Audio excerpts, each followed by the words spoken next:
उभय लोके कीर्तिजने समचरण सरोजं सान्द्रनीलामुदाभं जगननीतपाणिं मण्डनं मण्डनानां तरुणतुलसीमाला कन्धरं कञ्जनेत्रं सवेदवरहासं विठ्ठलं चिन्तयामि पांडुरंगाकं प्रथम नमः। दुसरे चरण संताची त्यांच्या कृपादाने कथेचा विस्तार बाबाजी सद्गुरु दास तुका ज्ञान शमनान मूर्तिं साक्षात् प्रेम स्वरूपिणीं नामदेवं च दयामूर्तिं नाथं वन्दे पुनः पुनः वैराग्यस्य परामूर्तिं देहक्षेत्रनिवासिना तुकाराम महाराष्ट्र भक्तराज चतुष्टकं नमो ज्ञानेश्वरा निवृत्ती उदारा सोपानदेव मुक्ताबाई नमो त्रिभुवन पावनी अद्यत्रय जननी देवाची गंगा विशुद्धं पादस्पर्शं सर्वेष्टितं चुम्बितं पुण्यस्नानं समाधिस्थितं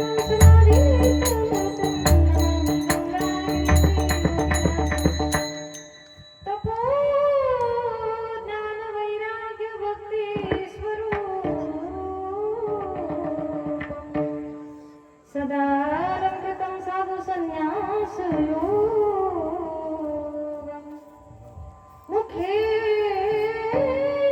वेदांत शास्त्रार्थ नित्यं नमो नारायण गिरिं ब्रह्मस्वरूपं जयांचे केले स्मरण होय सकळ विद्यांचे अधिकरण तेचे बंधू श्री चरण श्री गुरूंचे नमस्कारोडियता जगज्जार पालं प्रचकंठमानं शरचंद्रभारं महादैत्यकारं नभो नीलकायं दुरावारं सुपद्मासहायं भजेऽहं श्री संताची माता चरणावर श्री संताची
उभय लोके कीर्ती जने प्रस्तुत प्राप्तस्थळी प्राप्त प्रसंगी भगवत चिंतनाकरिता निवडलेला अभंग महान भगवत भक्त जगातील सुप्रसिद्ध साधू शांतता व महानता ज्यांच्यामध्ये नित्यवास करते नवे नवेत्र हिंदू हृदय सम्राट छत्रपती शिवाजी महाराज यांचे आद्यगुरु जयपूर निवासी असणारे श्रीमंत श्री संत जगद्गुरु तुकोबरा यांचा अतिशय गुण आजच्या या दिवसाला प्रसंगाला साजेल रुचेल पचेल अशा स्वरूपाचा नवे नवे तर जगाच्या मालकाचं स्वरूप आणि त्याच्या नामापासून होणारा जड जीवाला असलेला होणारा फायदा, या फायद्याचं गोड असं वर्णन या 4 चरणामध्ये आज तुकोबरे आपल्या समोर या अभंगाद्वारा या ठिकाणी ठेवताय.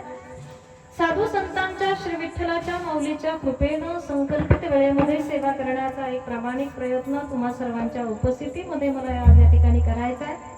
फक्त माझ्याजवळ किडे जरा जास्तच झाले, ते डोक्यात यायला नको. फक्त काय होणार नाही तसं, किडे डोक्यात नाही जाणार माझ्या, त्याची भीती वाटायला लागली मला. तुमचं नाही अडचण, किड्यांचं म्हणतो.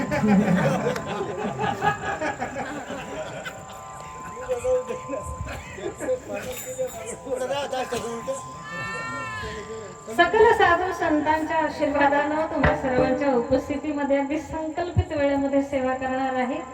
तसा एरवी माझ्या सेवेचा कीर्तनाचा नियम आहे. जास्त काही त्रास मी तुम्हालाही देत नाही, मी पण घेत नाही. जेवढा काही अवधी मला नेमून दिलेला आहे, आता इकडे लक्ष द्या, तिकडे काय बघायला. जेवढा काही अवधी वेळ मला नेमून दिलेला आहे तेवढ्या अवधीमध्ये मी या ठिकाणी कीर्तन करणार आहे. कारण माझा एक नियम आहे. बाबांना मी सावध केलंय का? असू दे असू दे, काय अडचण नाही. तुम्हाला दिसतंय का? हा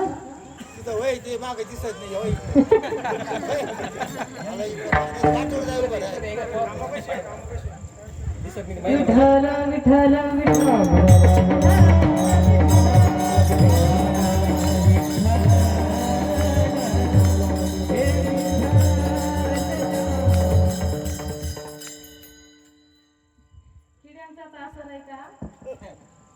जाऊ दे, जास्त फोजी झाले का? मी सरळ सरळ बोलते बरं का, प्रयत्न करते सरळ सरळ बोलण्याचा. असो, संकल्पित वेळेमध्ये मिळालेल्या अवधीमध्ये सेवा करण्याचा एक प्रामाणिक प्रयत्न. आजच्या या हरी कीर्तनाचं सेवेचं निमित्त कारण काय आहे तुम्हाला मला सर्वांना ज्ञात आहे. आज काय हो, झोपल्या काय तुम्ही? आल्या आल्या हा का बोलत नाही तिकडे? काय आज आषाढी एकादशी, आषाढ महिन्यातली एकादशी. या एकादशीला तशा महिन्यातील 2 एकादशा येत असतात. 12 महिन्यात 24 एकादशा एकूण आहेत. पण या सर्व एकादशींमध्ये कार्तिकी एकादशीला आणि आषाढी एकादशीला संतांनी थोडस विशेष अधिक महत्व या ठिकाणी दिलेलं आहे. आणि तोच सुंदर हा पर्वकाल आजचा दिवस म्हणजे आषाढी एकादशीचा दिवस या ठिकाणी आहे.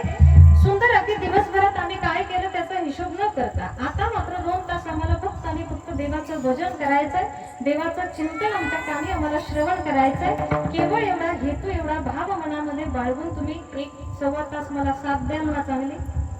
आधीच विचारून घेते बरं का, नाही तर तेवढं करायला माझं नियम आहे. मी आवाळा आलं लगेच कांदी जातीत असते बरं. कळालं का? कळालं त्यांना धन्यवाद, नाही कळालं त्यांना नंतर फराळ आहे ना, पहिल्याच पंक्तीला बसा बरं का. काय दिवसभर काय केलं त्याचा हिशोब, त्याचं गणित आता लावण्यापेक्षा जो काही मिळेल अर्धा पाऊण तास 1 तास आम्हाला या धर्म मंडपामध्ये आम्ही इथं उपस्थित आहोत.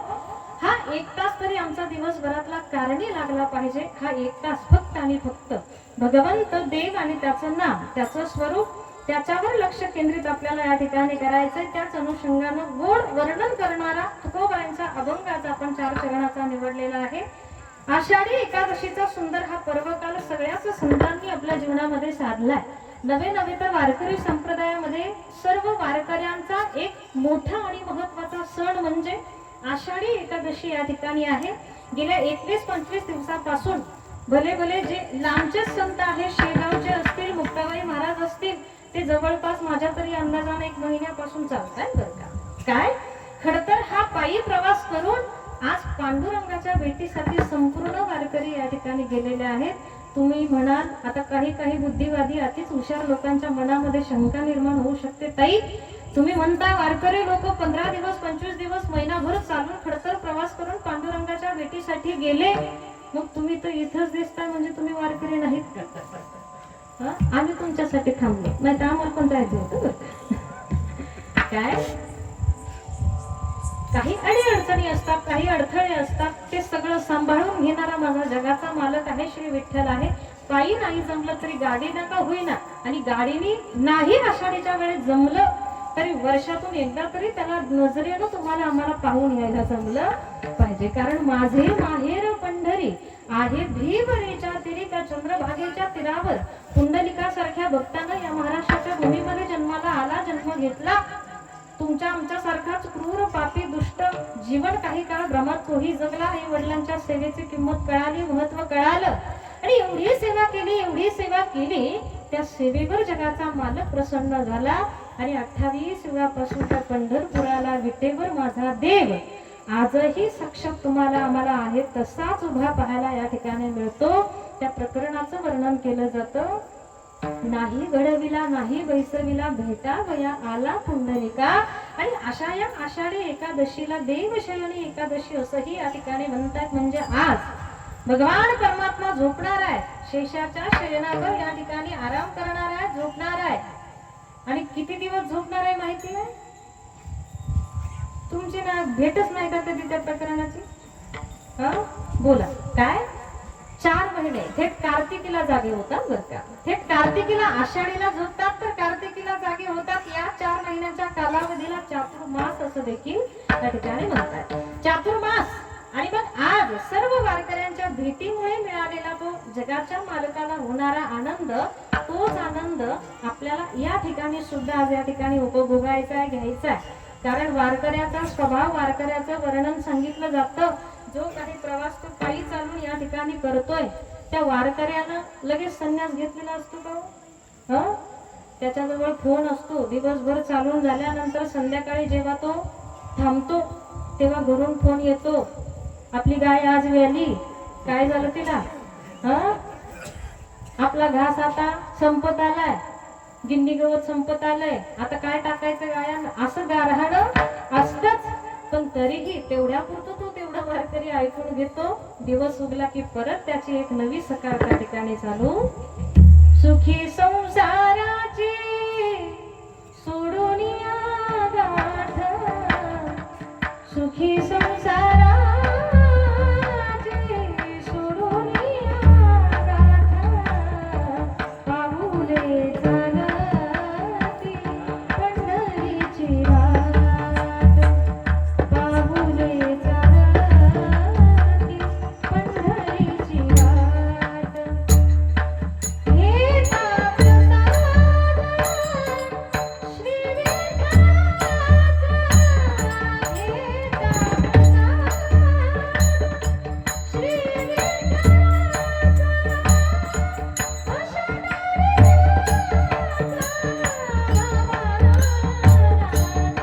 पाऊले चालती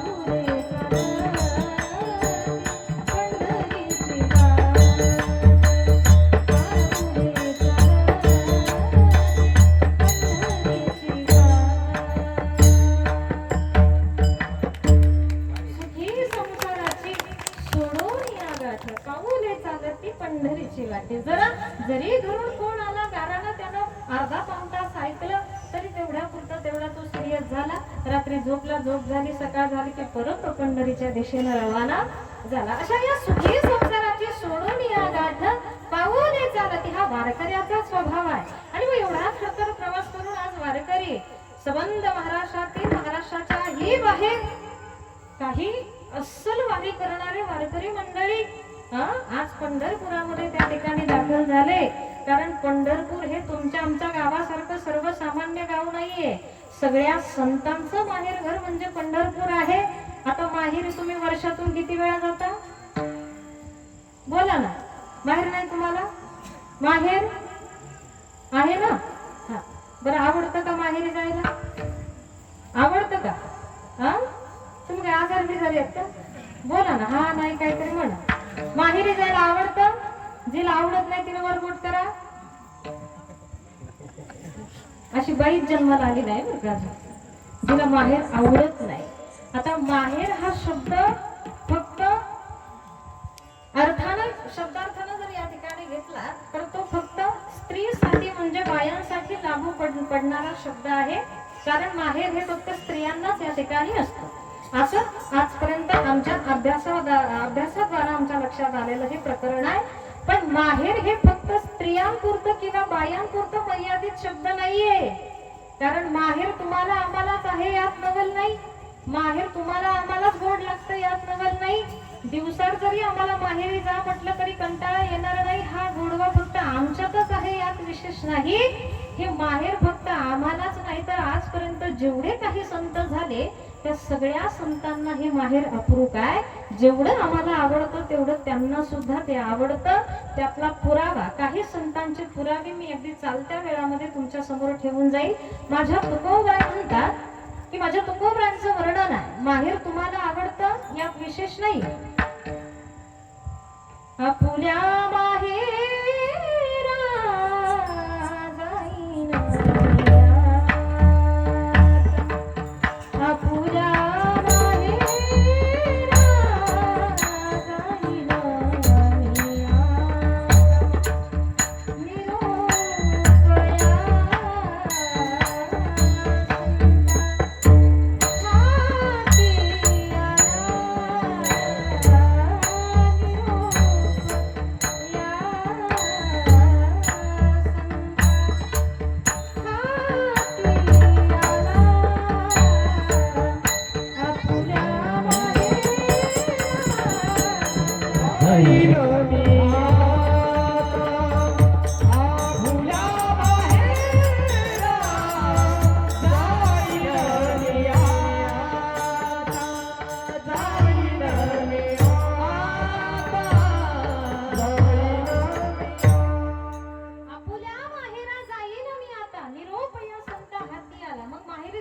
जाण्याचं तुकोबाईंचं कारण काय? पुढच्या शरणात बघा. सुख दुःख माझे ऐकी येणे कानी, कळवळा मनी करुणेचा. सुख दुःख माझे. माहेरी कशासाठी जातो आपण? कारण दुःख सांगण्याचं एकमेव ठिकाण म्हणजे माहेर. आणि माहेरात सुद्धा कोण पाहिजे? कोण पाहिजे? कोण आहे तोपर्यंत माहेर आहे आपलं. आई आणि वडील ही दोन पात्र जोपर्यंत माहेरात आहे तोपर्यंतच बाईचं माहेर शाबूत आहे. आणि मग आई बापाजवळ कोणतंही कितीही मोठं दुःख असू द्या ते व्यक्त करण्यासाठी काहीच म्हणजे काहीच अडचण येत नाही किंवा मनाचाही काही कमीपणा वाटत नाही. असं सुख दुःख सांगण्यासाठी आम्ही सगळी संत कुठे जातो? आषाढीच्या वेळेस आमच्या माहेरी आम्ही या ठिकाणी जातो. फक्त तुकोबरायच गेले का? नाही. मौलिक ज्ञानोबराय सुद्धा जातात. जाईन गे मायेत या पंढरपुरा,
मौलिक ज्ञानोबरायांचं माहेर सुद्धा कोणतं आहे? पंढरपूर नावाचं गाव. मायबाप असलेला रुक्मिणी प्राण संजीवन तिथे आम्हा या लेकरांची वाट पाहत उभा असलेला आम्हाला पाहायला मिळतो. मुक्ताबाई महाराजांचं चिंतन आहे.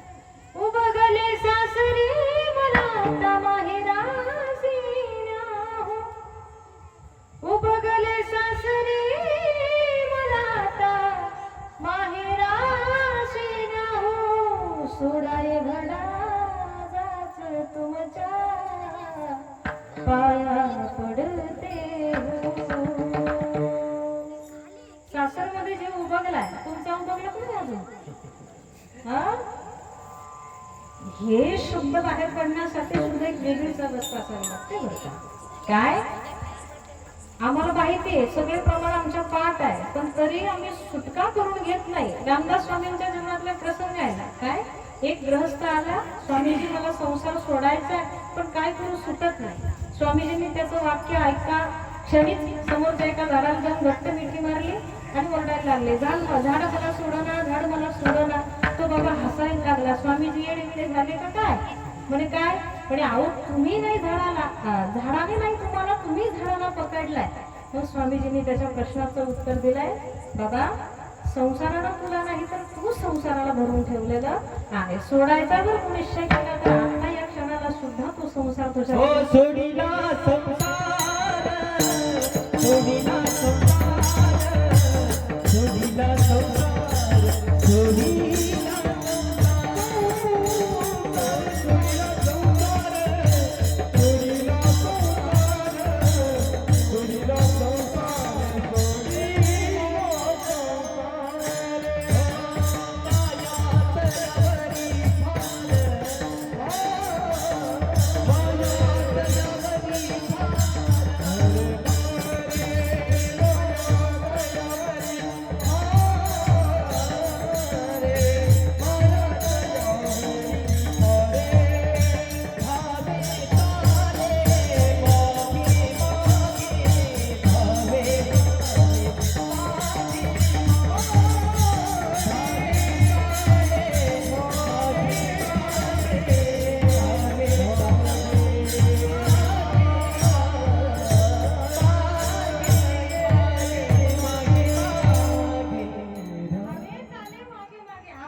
संसार आम्हाला सुटत नाही किंवा सोडत नाही.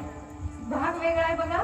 मग या सासरमध्ये संसारामध्ये कितीही जीव उभगला तरी त्या माहेरी जाण्याची इच्छा होते का? मग होते का? तुम्ही गाणं ऐकलंय का? हा धनी मला म्हणतात ना तरी मी म्हणत नाही पहिल्यांदा म्हणते बघा. दोन गाणे तुम्ही पाठ करून ठेवायचे, तुमच्यासाठी एक आणि तुमच्यासाठी एक. तुम्ही काय नाराज नाही, तुम्हाला पण योजना आली बरं का. तुम्ही जरा फ्रेश बसा. योजना आली ना ब्राह्मणगावला तुमच्यासाठी.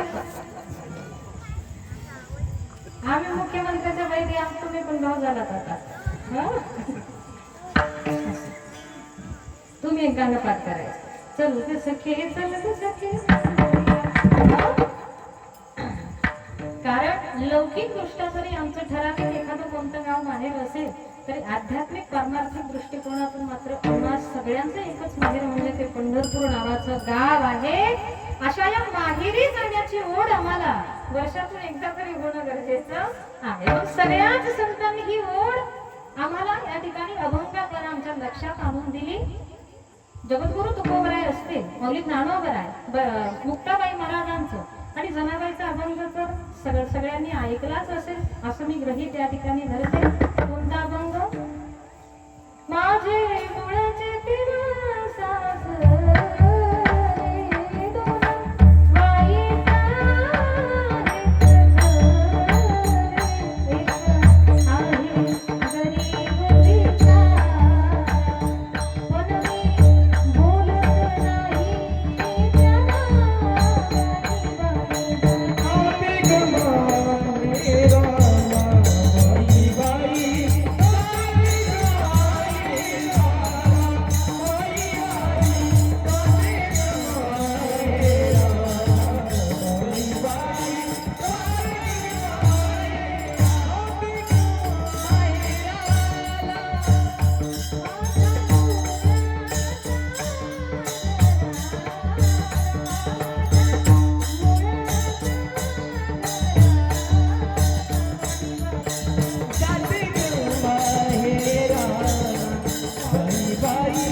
माहेर आम्हाला सगळ्यांनाच आवडतं. ते का आवडतं त्याचं कारण सांगू शकाल?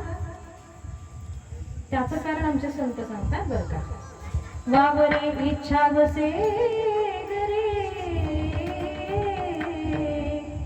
आपुल्या सत्तेच्या माहेरी, करवी पैसे अपना करी, भीड न धरी चुकल्या. याला माहेर म्हणतात. आणि हे असल्या कारणानं माहेर आम्हाला अपूर्व आहे. तुम्ही म्हणाल समजलं नाही, समजून सांगा. वावरे इच्छा वसे घरी, जिथे पूर्णपणानं फिरण्याचं स्वतंत्र आहे त्याला माहेर म्हणताय. आणि फिरण्याचं स्वतंत्र आहे म्हणून आम्हाला माहेर आवडतं. आहे की नाही? हा नाही काहीतरी म्हणा म्हणजे तुम्ही जागे आहेत मला कळलं बरं का. जिथे फिरण्याचं स्वतंत्र आहे त्याला माहेर म्हणतात. जिथे मनानं काहीही करण्याची सत्ता आहे त्याला माहेर म्हणतात. जिथे कितीही मोठं काही चुकलं, काय कितीही मोठं काही चुकलं तरी शब्दानंही कोणी बोलण्याची भीती वाटत नाही त्याला माहेर म्हणतात. आणि मग माहेर हे आम्हाला या असल्या कारणानं या ठिकाणी आवडतं, अप्रूप आहे. याच्याच उलट सासर करायचं. सासर तुम्हाला आम्हाला आवडत नाही त्याचं कारण काय? जिथे फिरण्याचं स्वतंत्र नाही.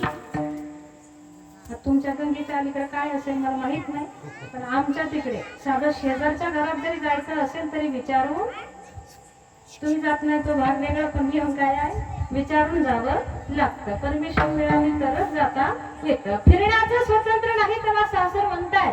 मनानं काही करण्याची सत्ता नाही त्याला सासर म्हणताय. साधा भाजीचा मसाला जरी काढायचा असेल तरी तो काढल्यानंतर सासूबाईंना दाखवावा लागतो. आता सुनेनं काढलेला मसाला बरोबर जरी असला तरी सासूबाईचं बघून शाबूत राहावं म्हणून ती नक्कीच एक मिरची मागं पुढे करते टाक म्हणते. काय हे आहे सासरातली माहेरातली भिन्नता. मनानं काही करण्याची सत्ता जिथे नाही आणि थोडं जरी काही चुकलं तरी जिथे बोलण्याची भीती वाटते त्याला सासर म्हणताय. असं हे पूर्णपणानं पारतंत्र्यात जीवन जिथे जगावं लागतं ते सासर आम्हाला कोणालाच आवडत नाही. बहिणाबाईंना आवडलं नाही, मुक्ताबाईंना आवडलं नाही, जनाबाईंना आवडलं नाही, कुण्या संतांना आवडलं नाही. म्हणून स्वतंत्र जीवन जगण्याची जिथे मुभा आहे असं आमचं माहेर. हे माहेर आम्हाला जीवापेक्षाही प्रिय आहे, प्राणापेक्षाही प्रिय आहे. आणि तिथे वारंवार जाण्यासाठी सुद्धा आम्हाला या ठिकाणी आवडतं. कारण तिथे जगाचा मालक 28 युगापासून विराजमान या ठिकाणी आहे. काय होत्या जगाच्या मालकाचा अंत? आजपर्यंत तो देव कसा आहे, काय आहे? आता फक्त नजरेनं मूर्ती पाहणारे लोक म्हणतात का हो तुमचे तुकोबराय म्हणतात, माऊली ज्ञानोबराय म्हणतात, सुंदरते ध्यान भे विटेवरी रूप पाहता लोचनी सुख झाले उसाजनी. आणि खरंच त्या शब्दाप्रमाणे तुमचा देव इतका सुंदर आहे का? फक्त डोळ्यानं मूर्ती पाहणारे लोक त्याच्यावर शंका घेतात की एवढा सुंदर नाही, तरी तुमचे संत त्याला सुंदर असं वर्णन का करतात? मी याचं उत्तर ऐकलंय की ती फक्त एक मूर्ती नसून तो एक प्रकारचा आरसा आहे बरं का. आता आरशासमोर सुंदर माणूस जाऊन उभा राहिला तर त्याला तो कसा दिसेल? तुमच्या डोक्यावरून चाललंय का? आरशासमोर सुंदर जर जाऊन उभा राहिला तर आरशात तो कसा दिसेल? सुंदरच दिसेल. आणि कुरूप जर जाऊन उभा राहिला तर तो आरशात कसा दिसेल? जसं त्याचं रूप आहे तसाच आरशामध्ये या ठिकाणी प्रतिबिंब दिसणार आहे. मग विटेवर उभा असलेला पांडुरंग नुसता मूर्ती आहे तुला त्याच्याकडे पाहू नका. तो एक प्रकारचं दर्पण आहे, तो एक प्रकारचं प्रतिबिंब आहे. ज्याच्याकडे त्याला सुंदर पाहण्याची दृष्टी त्याला अवगत झाली त्याच नजरेला तो सुंदर या ठिकाणी दिसला. तो असा सर्वसामान्य जीवाला जसा माझ्या तुकोबरायांना, जसा माऊली ज्ञानोबरायांना सुंदर दिसला तसा तो सर्वसामान्य दृष्टीला सुंदर दिसू शकत नाही. असा हा भगवान परमात्मा वेदात नाही कळला, वेदा नाही कळला, अंत पारयाचा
समजून येणार नाही त्या प्रकारची साधना आमच्याकडे असणं गरजेचं आहे. तो सुंदर दिसला माझा तुकोबरायांना, सुंदर दिसला, देखणा दिसला ते देवा दिसलं माझ्या मौली ज्ञानोबरायांना, आणि ते सुद्धा आम्हालाही आमच्या जीवनामध्ये कळावं यासाठी वारी प्रत्येकाच्या जीवनामध्ये होणं आवश्यक या ठिकाणी आहे. भले ती पायी असो, गाडीनं असो, कशीही. तुम्हाला विमानानं जरी जाता आलं तरी जा, फक्त जा एवढा आग्रह माझा तुमच्या चरणावर या ठिकाणी आहे.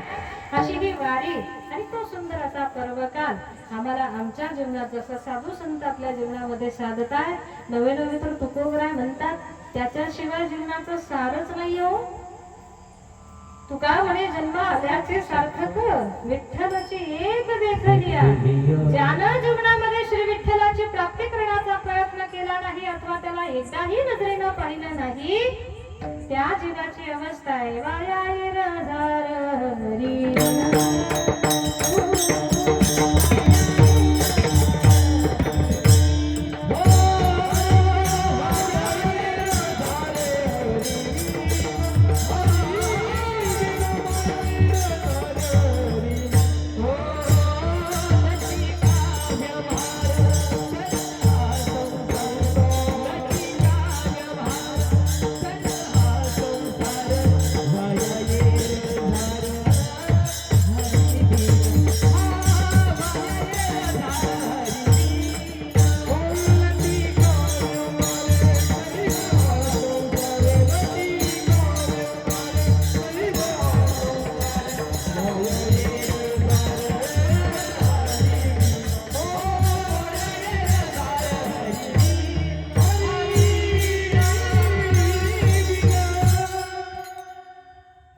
जन्माला आला याला पुढे काय मोठ्या मना पाणी वाहव त्या घेण्याप्रमाणे अवस्था आमची व्हावी असं वाटतंय तुम्हाला? वाटतं का? बोलत नाहीत का? बोला. हे लेकरांना जरा शांत बसता का? हा बसा बसा, शांत बसा जरा. कोणाचे आहेत त्यांनी बसवा बरं. काय त्या हेल्याप्रमाणे आमची अवस्था होऊ नये, आमची वाया जाऊ नये ही काळजी जातीला घेतली पाहिजे. कारण बहुता सुकृते नरदेह लादला आणि भक्ती विना गेला अभोग. ओ नरदेह दुर्लभ जाना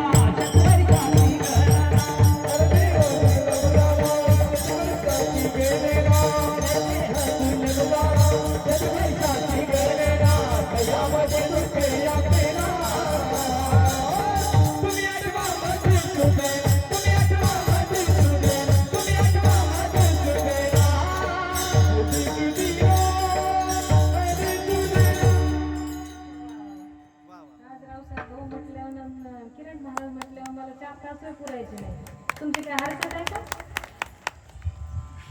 नाही गड्या तिकडे झाले का? झाले का? काय विरुद्ध पार्टीचा मोर्चा निघण्याच्या अगोदर माझा इज्जतीत राजीनामा कधी असतो नाही तर तुमचा जीव तिकडं मी तुम्हाला विचारायचं की तुम्ही जीवावर आल्यावर सांगायचं. तुम्ही सांगितलं एवढा राडा. नरदेह दुर्लभ जाना प्रमाण बघा. हा नुसतं ऐकू नका, वा वा म्हणू नका. त्या शब्दांचा अर्थ इथपर्यंत पोहोचतोय का ते पहा. काय नरदेह दुर्लभ जाना, शतवर्षाची गणना, त्यामध्ये दुःख यातना तुम्ही आठवा मधुसूदना. वासुदेव वासुदेव म्हणा. ते वासुदेव वासुदेव स्मरण केल्याशिवाय येरझार संपणार नाही अथवा वाया या ठिकाणी जाण्यापासून या ठिकाणी निश्चितच वाचेल. त्यासाठी ही येरझार वाया जाऊ नये, त्या हेल्याप्रमाणे आमची अवस्था होऊ नये याची काळजी जर आम्हाला घ्यायची असेल तर कलियुगी उद्धार हरीच्या नामे, भगवंताच्या नामानं सर्व काही आम्हाला साध्य होणार आहे, प्राप्त या ठिकाणी होणार आहे. नामसंकीर्तन साधन पै सोपे जळतील पापे जन्मांतरीचे, नलगती सायास जावे वनंतरा सुखी येतो घरा नारायण. त्याला आणण्यासाठी कुठे जाण्याची गरज नाही, तो सुखाने आमच्या घरी नांदण्यासाठी येईल. पण त्यासाठी सर्व साधनांचं सुलभ सोपं साधन हे नामसंकीर्तन आमच्याकडे असणं गरजेचं आहे. तुकोबराय म्हणतात हेच साधन आम्ही आमच्या जीवनामध्ये केलं आणि तो जगाचा मालक आम्हालाही अनुभवायला मिळाला. नवे नवे तर काही विशेष स्वरूपानं त्याचं दर्शन आम्हाला या ठिकाणी झालं. आणि मग ते काय स्वरूपानं आम्हाला तो जाणवला अथवा पाहायला मिळाला तेच अभंगाच्या प्रथम चरणामध्ये तो कोबरा सत्य साच खरे सत्य साच खरे सत्य साच खरे सत्य साच खरे सत्य साच खरे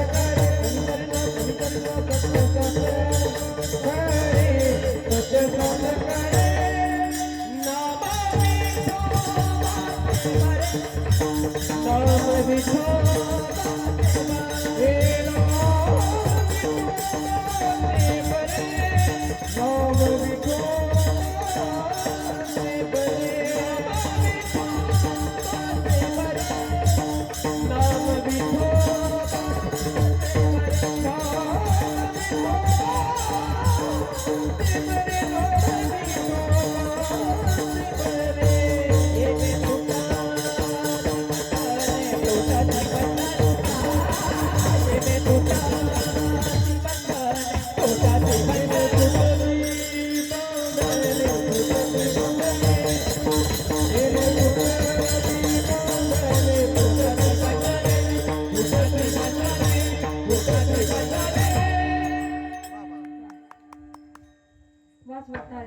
मोकळ्या मनानं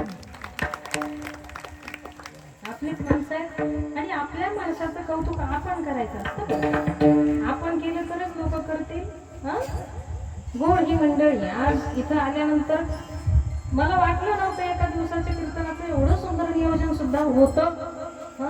पण इथे आल्यानंतर आमचे श्रीकांत दादा असतील, सचिन दादा असतील, रावसाहेब भाऊ असतील, सर्व ग्रामस्थ मंडळी एवढं नजर लागेल असं दृष्ट लागण्यासारखं नियोजन. त्यातले विनेकरी बाबा तर अगदी नारद मुनी सारखेच बोलायचे. अजून तरी हार घालायचं बाकी नव्हतं. बघा बरं किड्याचा त्रास म्हणून कसे तिकडे जाऊन उभे राहिले. वा किडे माझ्याजवळ पण भरपूर आले पण अजून या काही त्रास दिला नाही ना मला. असू द्या काय कीर्तन ऐकायला आले ते पण त्यांना आपल्यासारखे होते तेव्हा जमलं नाही. विठ्ठल विठ्ठल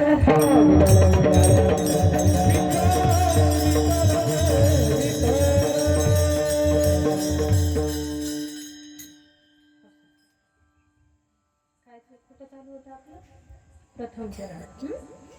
सत्य साच आणि खरे नाम विठू वाचे बरे. प्रथम चरणात अतिशय गोड वर्णन तो काय करता. माझा देव आणि त्याचं नाम कसं आहे. सत्यही आहे, साचही आहे आणि खरं सुद्धा आहे. आता मराठी भाषा विषय तुम्ही चांगली शिकलेली मंडळी आहात. होता ना शाळेत मराठी विषय तुम्हाला होता का. माझा एक प्रश्न आहे त्याचं उत्तर पटकन द्या. वेळ माझ्याकडे नाही बरं का. सत्य साच आणि खरे यातील शब्दांचा अर्थ एकच होतो का वेगवेगळा. येते मराठी तुम्हाला सांगा मग. सत्य साच आणि खरे या तीन शब्दांचा अर्थ एकच आहे की वेगवेगळा. आधार आहे तुमच्याकडे जास्त. सगळा उजेड माझ्याकडेच आहे बरं का. असो सत्य म्हणजे साच आहे, साच म्हणजे खरे आणि खरे म्हणजे सत्य. मराठी भाषेमध्ये आम्हाला अर्थ जवळपास या ठिकाणी समजले. मग तुकोबरा एकाच अभंगात एकाच वेळीत एकाच चरणात सारख्याच अर्थाचे तीन शब्द वापरून तुम्ही या ठिकाणी सांगितलंय की माझा देव आणि त्याचं नाम किती खरं आहे, किती सत्य आहे, किती साच या ठिकाणी आहे. एक शब्द वापरून सुद्धा तुम्ही सांगू शकत होता. मग तीन शब्द वापरण्याची का गरज तुम्हाला या ठिकाणी वाटली. त्याचं उत्तर माझे तुकोबरा देतात. तुकोबरा म्हणतात सत्य साच आणि खरे या तीन शब्दांचा अर्थ जरी एकच असेल तरी मुद्दे मात्र वेगवेगळे मला तुमच्या समोर ठेवून माझा भगवान परमात्मा अथवा त्याचं नाम किती खरं आहे हे मला तुम्हाला समजावून सांगण्याचा प्रयत्न करायचा आहे. मग काय सांगितलं तुकोबरायांनी. तुकोबराय म्हणतात सर्व देशांमध्ये देव आणि देवाचं नाम मला सत्य स्वरूपाचं अनुभवायला मिळालं. पहिला मुद्दा. दुसरा मुद्दा ठेवला सर्व काळामध्ये सुद्धा देव आणि देवाचं नाम मला सत्य स्वरूपाचं पाहायला मिळालं. भूतकाळातही होतं, वर्तमान काळातही आहे आणि भविष्य काळामध्ये सुद्धा नष्ट होईल असं नाही. आता दोन मुद्दे सहजासहजी आम्हाला पटले पण तिसरा द्वारा बुद्धीला अवजड तुकोबऱ्यांनी आमच्या समोर मुद्दा ठेवला की नुसता काळात नाही, देशात नाही, तर सर्व निर्जीव वस्तूंमध्ये सुद्धा माझा देवही आहे आणि देवाचं नामही आहे. तुमच्या बुद्धीला पटला मुद्दा? निर्जीव वस्तूमध्ये देव आहे हे पटलं तुम्हाला? पटलं का? भक्त प्रल्हाद नावाचा एक छोटासा भक्त देवाचा वयानं अगदी 5 ते 6 वर्षाचा राक्षस कुळामध्ये जन्म झाला. काय त्याच्या बापाचं नाव आहे तुमच्या ब्राह्मण गावात? हिरण्यकश्यप नाही? म्हणूनच आषाढीत कीर्तन होतंय बरं का. राक्षस कुळातला मोठा राक्षस, त्याच्या पोटी हा भगवत भक्त जन्माला आला. हरी नारायण नारायण नारायण श्रीमन नारायण नारायण हरी नारायण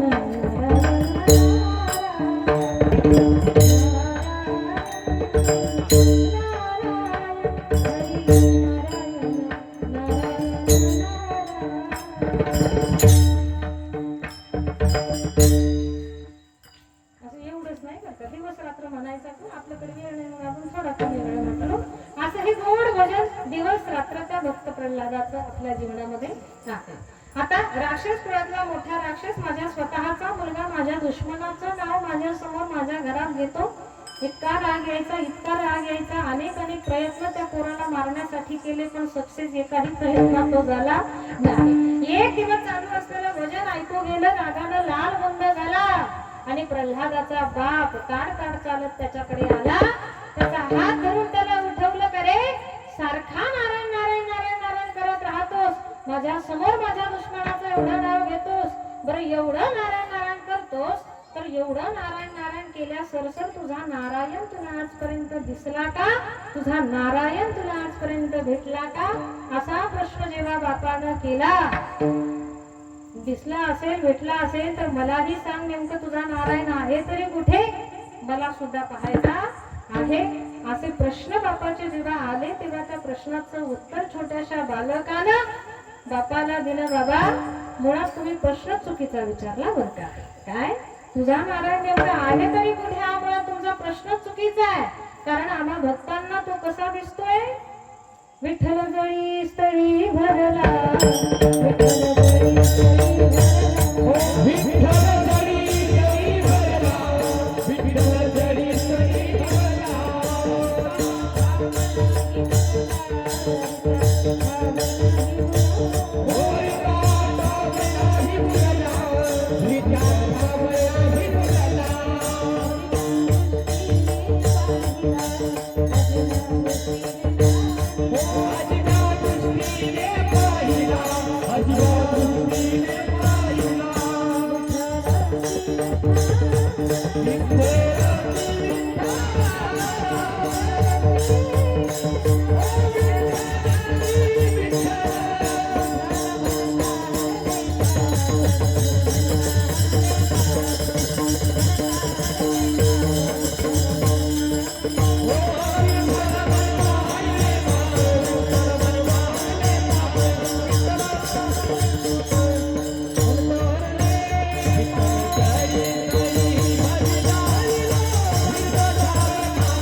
कसा दिसला आम्हाला देव?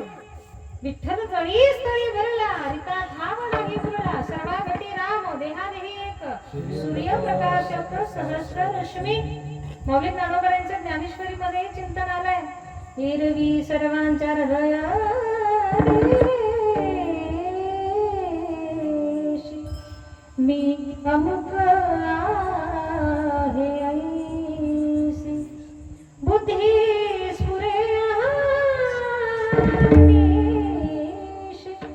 ते वस्तू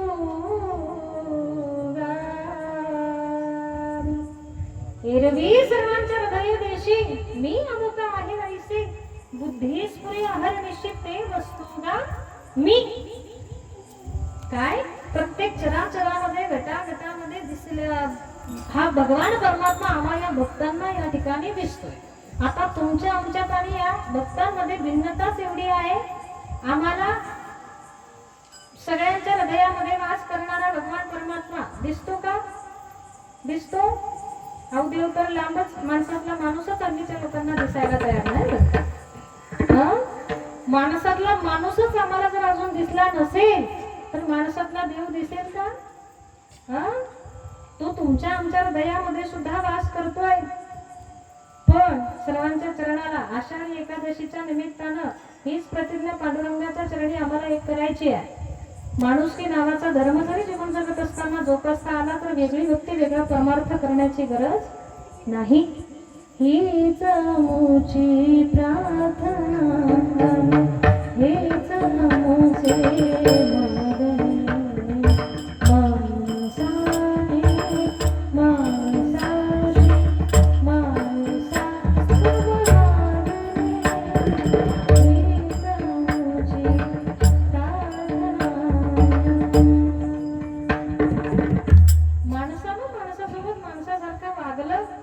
जगलं असं या पद्धतीनं जर जीवन जगलं तर वेगळी भक्ती करायची गरज नाही. कारण माणसातला माणूस ज्या दिवशी दिसेल त्या दिवशी देव सुद्धा दिसला असं गृहीत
नाना परी वरुणी उरला चराचरी. अशा या माझ्या भगवंताचं स्वरूप आहे. मग त्याला शोधायचं असेल तर लांब कुठे जाण्याची सुद्धा गरज नाही.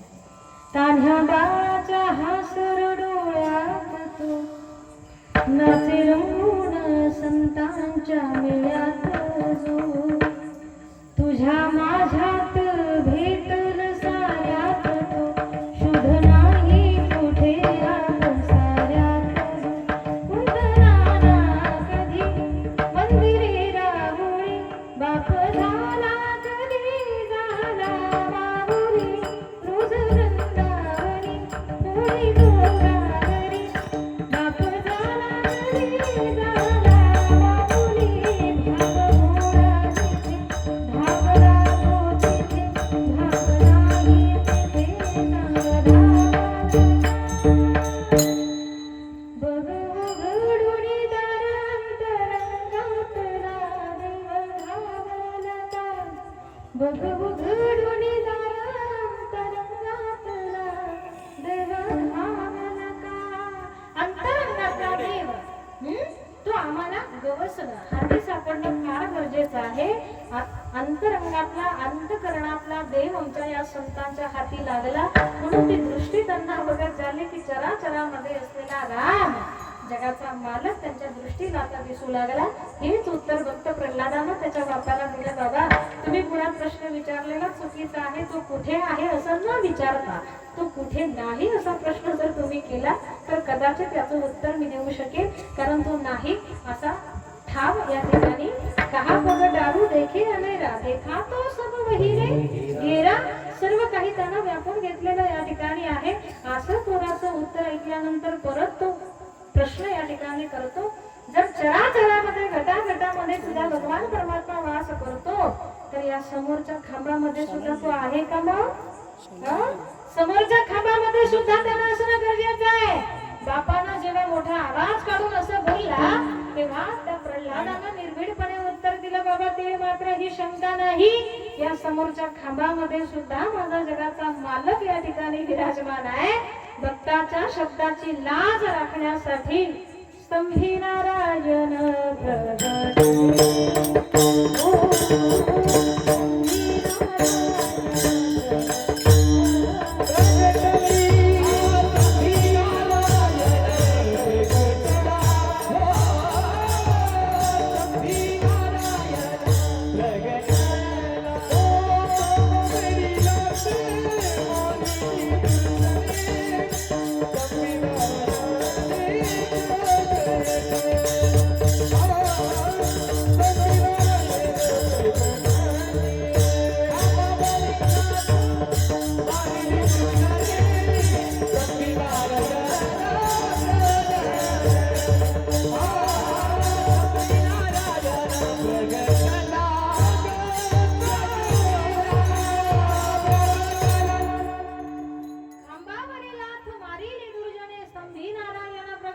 भक्ताच्या शब्दाची लाज राखण्यासाठी निर्जीव खांबातून सगुण साकार भगवान परमात्मा व्यक्त या ठिकाणी होतो. माझ्या तुकोबाईंचा तिसरा मुद्दा नुसता काळात नाही, देशात नाही, तर सर्व निर्जीव वस्तूमध्ये सुद्धा माझा भगवान परमात्मा सत्य स्वरूपानं मला अनुभवायला मिळाला.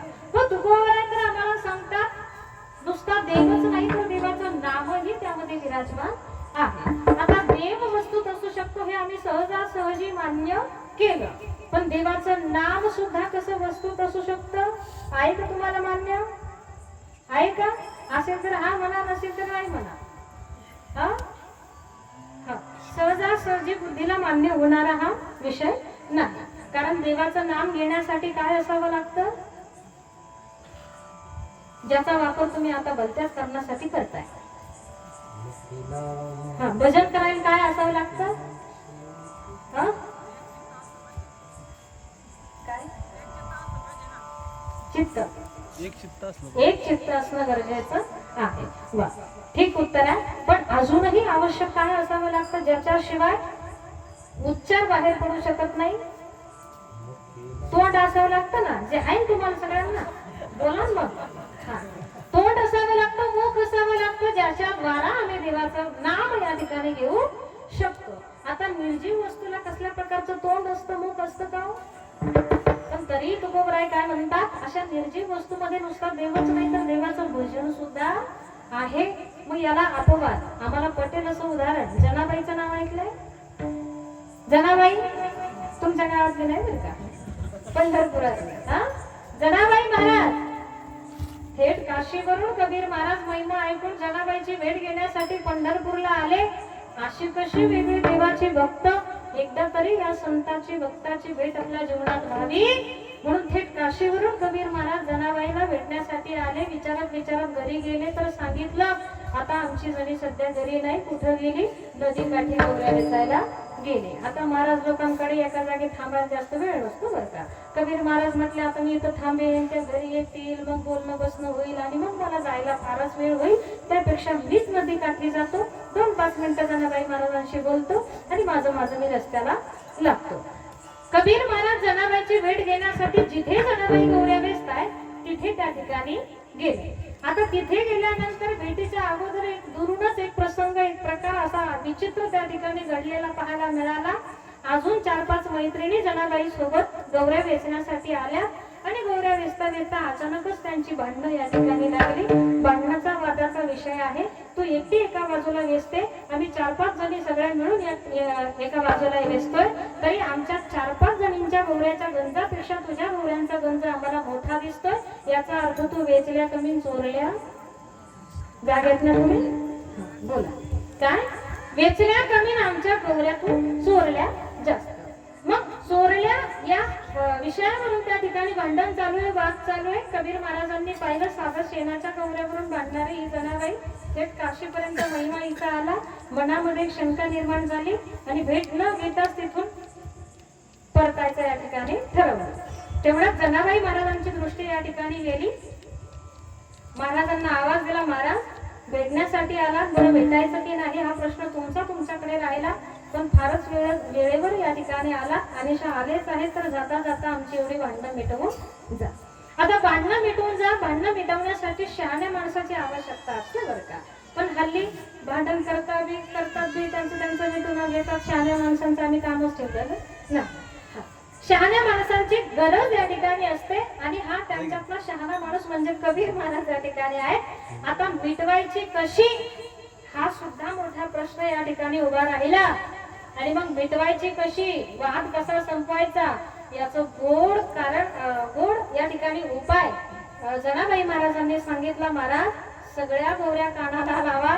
ज्या गौरीतून विठ्ठल विठ्ठल ध्वनी ऐकायला येईल ती गौरी माझी आहे. आता जनाबाई महाराज त्यांचा गंज त्यांच्या गौऱ्यांपेक्षा मोठा होता हे आपण मान्य करू, पण मोठा होण्याचं कारण सुद्धा वेगळंच होतं बरं का. कारण त्या जरी 4-5 जणी गौऱ्या वेचत होत्या तरी इकडे जनाबाईला गौऱ्या वेचू लागायला कोण आलेला होता? कोण? मोठ्यानं बोला, आज त्याचा दिवस आहे. हा, जगाचा मालक. आता तो फक्त गौऱ्या वेचायला देत होता का? झाड लोट करी जणी केर भरी चक्रपाणी. जनाबाईनं घर झाडून घेतलं की घाई घाई केर भरण्यासाठी जगाचा मालक तिथे धावून यायचा. एवढंच नाही, घरातलं सगळं सारवण, झाडझूड, स्वयंपाक, पाणी, धुणं, भांडी करू लागण्यासाठी 24 तासात दिवसभरात जे जे काम जनाबाई महाराज करायच्या ती सगळी कामं करू लागण्यासाठी जनाबाई महाराजांच्या समवेत जगाचा मालक त्या ठिकाणी हजर. जनी जाय पानियासी मागे राधी ऋषिकेशी. जनी जाय पानियासी पाणी रांजणात भरी. पाणी रांजणात भरी सडा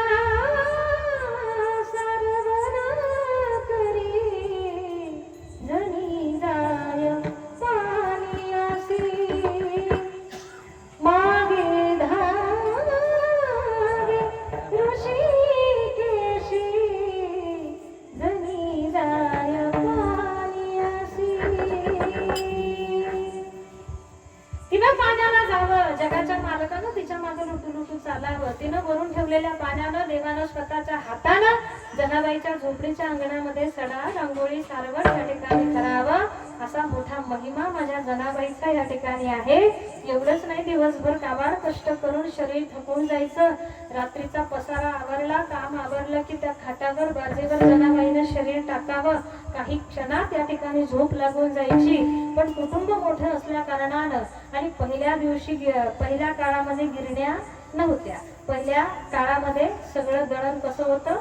जात्यावर दळण या ठिकाणी होतं. आणि मग दळण दळू लागण्यासाठी जनाबाई 8 वाजता उठायची का? आताची जनाबाई उठते काय? 8 वाजता उठून एवढं दळण दळून शक्य नाही. म्हणून 1.5 काय, 2 काय, 2.5 काय अशा या वेळेला जनाबाईला जाग होणं गरजेचं होतं. मग कधी काळी जनाबाईचं शरीर थकल्या कारणानं जनाबाईला झोप लागून जायची. जगाच्या मालकावर संकट पडायचं. देवानं वीट सोडावी, मंदिर सोडावं, जनाबाईच्या झोपडीमध्ये यावं. जनाबाईचा आपला स्वतःचा हात जनाबाईच्या मस्तकाखाली घालून तिला उठवावं, जागं करावं. विस्कटलेली तिची केस सावरावी. स्वतःच्या हातानं देवानं तिच्या डोक्यावर पदर ठेवावा आणि झोप तिची चांगली या ठिकाणी मोडावी. जनाबाई झोपेतून उठल्यानंतर जनाबाईला देवानं सांगावं, जनाबाई दळणाची वेळ झाली, जात्याजवळ जाऊन बसा. बाकी सगळी तयारी मी माझ्या हातानं करतो.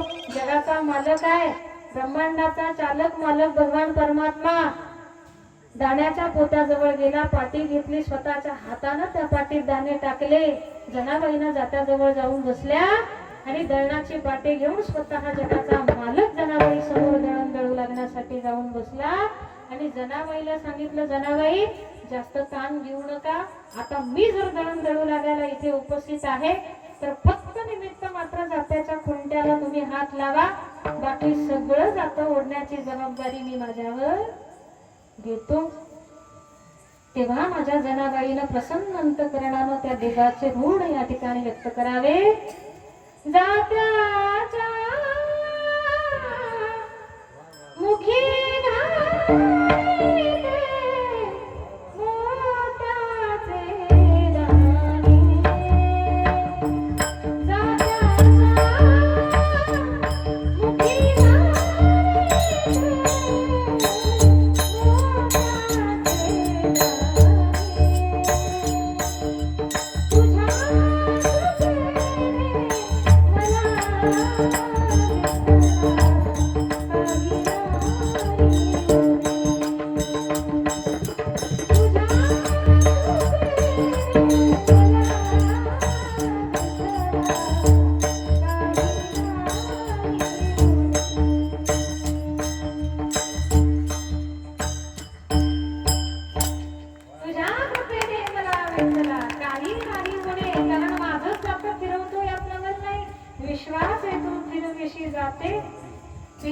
दिवशी दैवाचे नुसतं जनाबाईच्या बळणाचा धाक नाहीये त्याला.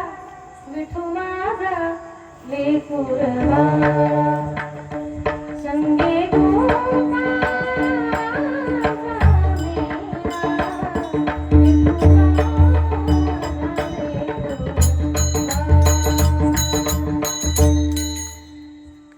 संगे गोपाळांचा मेळा. सगळ्या भक्तांचा त्याला काळजी आहे.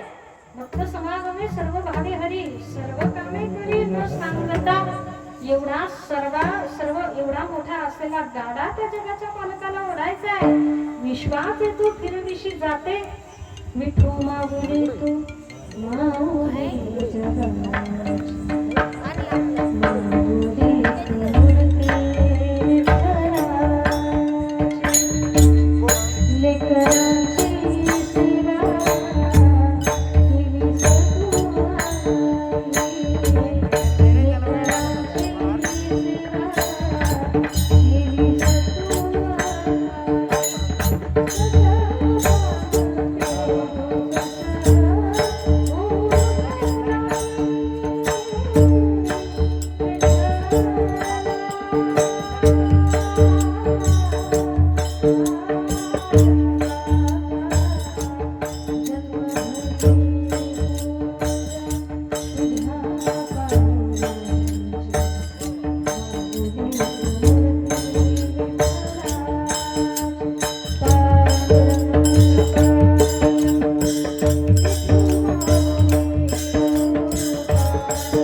आमच्यामध्ये फरक आहे बरं का. आपल्या आताच्या जनाबाईला गिरणीवाला सुद्धा नोकरी देऊन देत नाही. त्या जनाबाईला जगाचा मालक दळण टाकायला यायचा. ही मोठी भिन्नता आहे. ही नामस्मरणाची साधनेची भक्तीची ताकद या ठिकाणी आहे. असं प्रत्येक काम करू लागण्यासाठी जर तिच्या समवेत तो हजर आहे तर त्या दिवशी गोवऱ्या वेचू लागायला सुद्धा तो आलेला आहे. आणि मग ज्या कामाला प्रत्यक्ष देवाचा हात लागेल ते काम सामान्य राहणार नाही. असं माझ्या जनाबाईनं छाती ठोकून सांगितलं. मी एकाही यांच्या गौरीला हात लावलेला नाही. प्रत्येक गौरी चेक करा, प्रत्येक गौरी तपासून पहा, प्रत्येक गौरी तुम्ही कानाला लावा. आणि ज्या गौरीतून तुम्हाला विठ्ठल विठ्ठल असा ध्वनी ऐकायला येईल ती गौरी माझी आहे. विचार विनिमय झाला, सगळ्या गौऱ्या एकत्र करण्यात आला. पण आता परत तिथे एक चमत्कार असा झाला. एवढा चमत्कार ध्यान धरून ऐका, मी लगेच माझ्या वाणीला पूर्ण विराम देणार आहे बरं का. तिथे चमत्कार असा झाला. आधी भजन करणाऱ्या कुणाच्या गौऱ्यात फक्त बोला, कुणाच्या? फक्त जनाबाई महाराजांच्या गौऱ्या भजन करतायत. त्या बाकीच्या बायांच्या गौऱ्या भजन करत नाही. पण गौऱ्या तपासून पाहायच्या म्हणून सगळ्या गौऱ्या जेव्हा एकत्रित करण्यात आल्या तेव्हा आता जनाबाई महाराजांच्या गौऱ्यांच्या सानिध्यात जाऊन त्या बाकीच्या बायांच्या गौऱ्या सुद्धा विठ्ठल विठ्ठल विठ्ठल असं भजन करायला लागल्या होत्या. कोण? आता मोठ्यानं सांगा, कोण भजन करताय? परत एकदा कोण? परत एकदा कोण?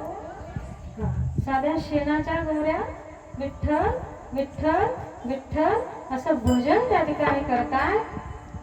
आपल्याला काय अडचण आहे? आमच्या 2-2 गाड्या जाऊन पोहोचल्या. आम्हाला सगळं शरीर धडधाकट असून सुद्धा आम्ही म्हणायला तयार नाही. आदर्श घ्या, काहीतरी डोळे उघडू द्या.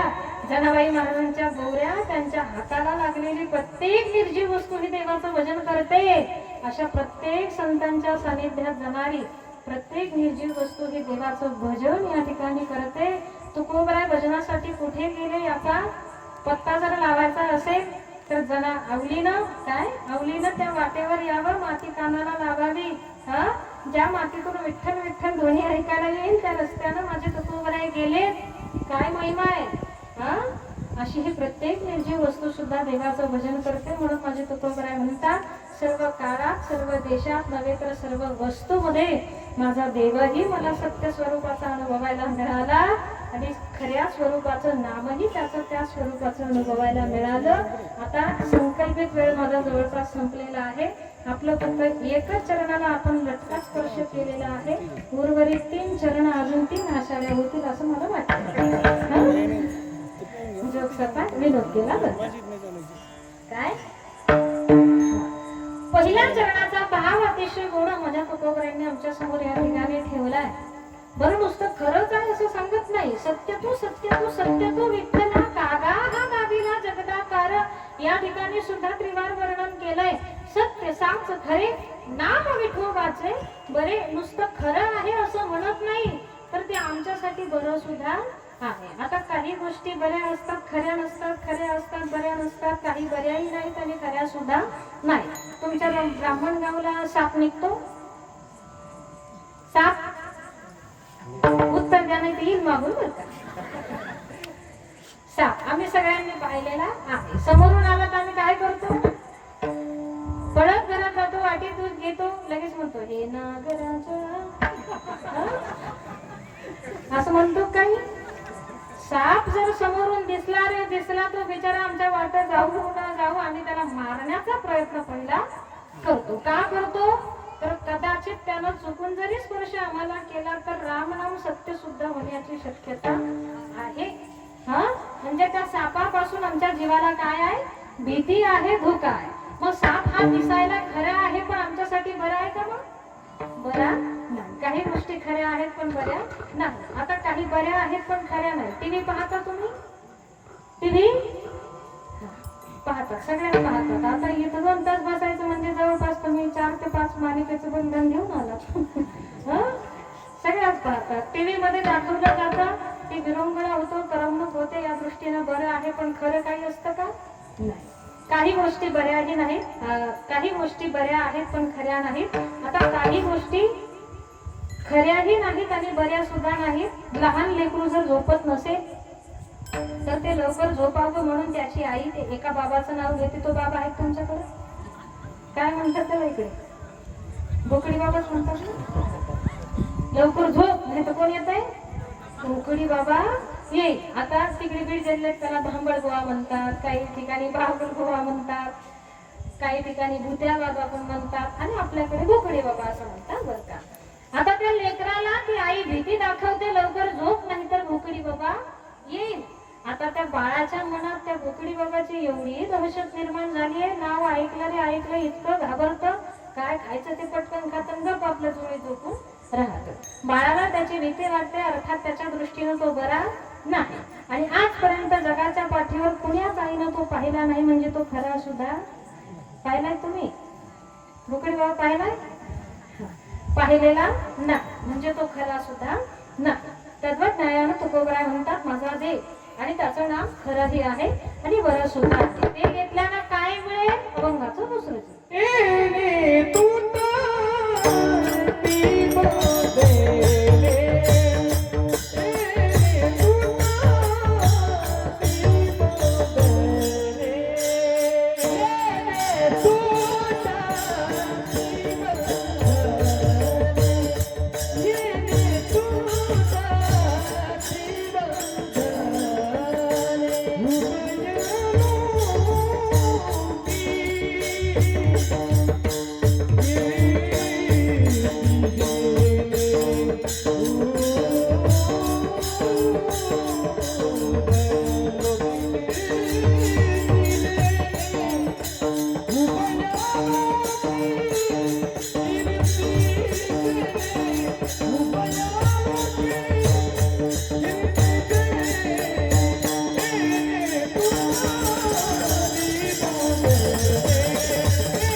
असं हे खरं आणि बरं असलेलं नामस्मरण जर आम्ही आमच्या जीवनात केलं तर त्याचे दोन पद्धतीचे फायदे येणे तुटती बंधने सर्व बंधनातून नामधारकाची मुक्तता आणि सर्व लोकांमध्ये याची कीर्ती होते. पण हे सर्व घडण्यासाठी तिसऱ्या चरणात भावजाचे गाठी त्याची लाभ उठावठी ते नामस्मरण करण्यासाठी त्या साधकाजवळ भाव असणं फार गरजेचं आहे. कारण तुमच्या कोणत्याच गोष्टीशी तुमच्या सत्तेशी श्रीमंतीशी धनवान किती आहे त्या कोणत्याच गोष्टीशी देव संबंध ठेवत नाही. तो एकाच गोष्टीशी तुमचा आमचा संबंध या ठिकाणी ठेवतो. तो ती गोष्ट काय आहे? घोर प्रेमाचा भुकेला हाचे दुष्काळ दयाला हाचे दुष्काळ दयाला थोर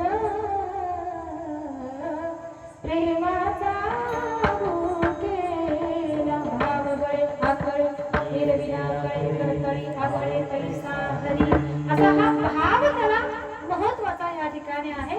भाव अंतःकरणामध्ये धरून जो साधक या ठिकाणी भक्ती करतोय त्याची लाभ उठा उठी असं तिसऱ्या चरणामध्ये तुकोबरांनी सांगितलं. एक जण उठला तुकोबरांना म्हटला, तुकोबरा तुम्ही म्हणता की भाव अंतःकरणामध्ये धारण करून जो त्याचं भजन करतो त्याला ताबडतोब असा फायदा होतो. पण ताबडतोब म्हणजे त्याचा कालावधी नेमकं तुम्ही आम्हाला सांगा.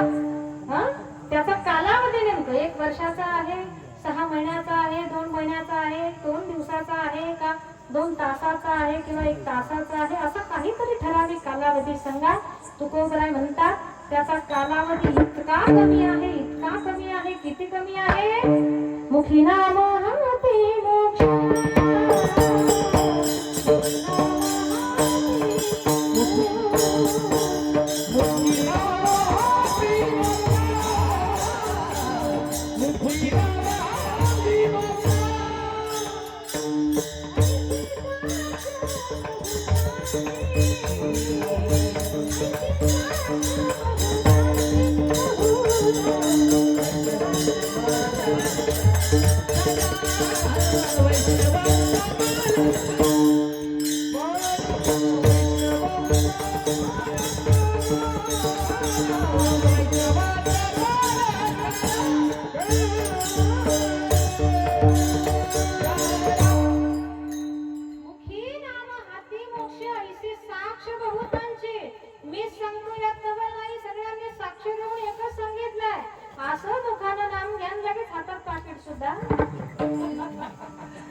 पाकिट नाही सांगितलं. मुखी नाम हाती मोक्ष असं मोखाला नाम घ्यायचं लगेच हातात मोक्षाची प्राप्ती होते. एवढा कमी कालावधी आहे त्याची लाभ उठा उठी ठीक आहे. पण याच्यासाठी अजून काय करावं लागेल? तुकोबराय म्हणतात चाप्टरपणा करू नका. देवाला प्राप्त करायचंय. देवाची साधना करत असताना भक्ती करत असताना चाप्टरपणा करू नका. ज्यांनी केला त्यांचा चॅप्टर सुद्धा लगेच क्लोज झाला बरं का. बुडाले कऱ्याचा मूळ न मार्ग. चतुरपणा करायचा नाही. तुका म्हणे गोळी याचा देव साचा अंकित. गोळा भाग अंतःकरणामध्ये भक्ती करत असताना निर्माण जर झाला तर त्या गोळ्या भक्ताचा अधिकार इतका काढतो अख्ख्या जगाला चावून खाणारा का त्याचं काही बिघडू शकत नाही. अभंगाचं शेवटचं हा तुका म्हणे भोळा, तुका म्हणे भोळा,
Ah